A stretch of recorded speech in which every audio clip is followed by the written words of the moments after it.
Nah, tuh kan, kita dibohongin sama pemerintah nih. Nah, lihat nih, vaksin ini nih, kita dibohongin. Nggak percaya sih lo. Lihat. Eh.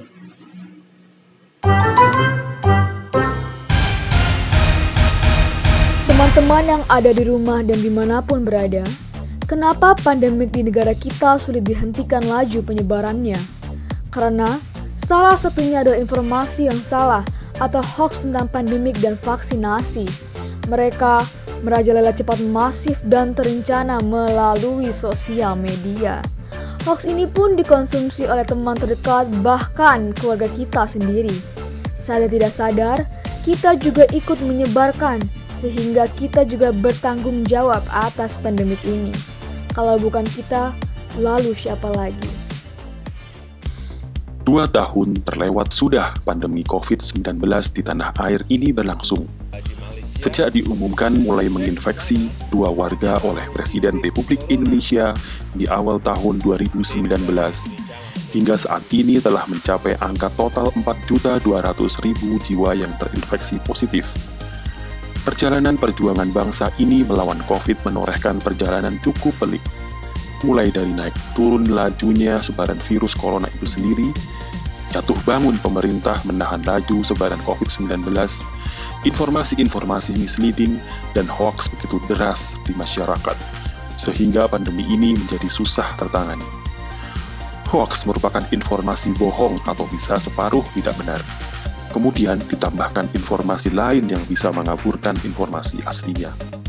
Munculnya hoax salah satunya disebabkan kurangnya informasi dan berita bohong atau tidak benar yang muncul secara sistematis.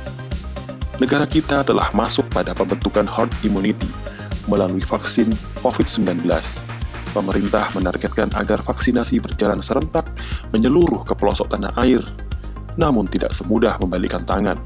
Muncul pro dan kontra di tengah masyarakat, menambah deret pekerjaan rumah pemerintah untuk meyakinkan masyarakat ikut serta dalam program vaksinasi ini.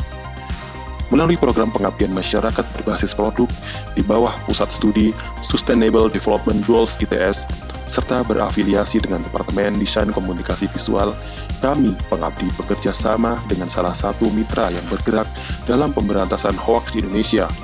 Lembaga ini bernama Mavindo, atau Masyarakat Anti Fitnah Indonesia, membuat sebuah prototipe aplikasi berbasis game visual novel dengan menerapkan gamifikasi, mengadaptasi dari respon dan tindak tanduk masyarakat terhadap hoax vaksinasi yang terjadi di sosial media. Game berjudul Pramana Sahwahita ini berbasis Choose Your Adventure, di mana user diminta untuk menentukan nasib atau petualangannya berdasarkan pengalaman dan keinginannya. Ada beberapa level, di setiap level memiliki dialog atau pertanyaan mengenai hoax vaksin. User diharapkan memilih untuk menjadi hoaxer sejati atau justru ingin menghentikan isu bohong tersebut. Tiap level mempunyai nilai bervariasi. Di akhir permainan, nilai user akan diakumulasikan, tidak ada kalah atau menang. Namun, bagi nilai tertinggi dinyatakan sebagai user yang cukup berhasil menekan laju hoax. Nilai paling bawah menyatakan user adalah hoaxer sejati, dan nilai pertengahan disebut user yang apatis. Langkah-langkah yang digunakan dalam game ini merupakan adaptasi dari gamifikasi yang dilakukan oleh masyarakat atau netizen pada umumnya ketika menerima isu-isu di sosial media. Apakah mereka akan melakukan penyebaran hoax atau tidak?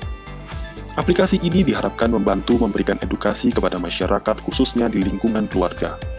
Melalui game ini, anggota keluarga tidak seperti digurui atau dipaksa belajar. Dengan melihat, membaca, dan menentukan pilihan-pilihan, user akan menemukan pengalaman berharga.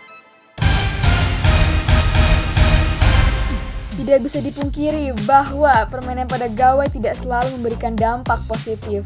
Namun, melalui media ini kita bisa menjadi segmen keluarga dan milenial untuk ikut mengedukasi sesama demi tercapainya program pemerintah, yaitu vaksinasi ke seluruh lapisan masyarakat Indonesia dengan mulus. Semoga Indonesia segera pulih dan pandemik segera berakhir. Salam.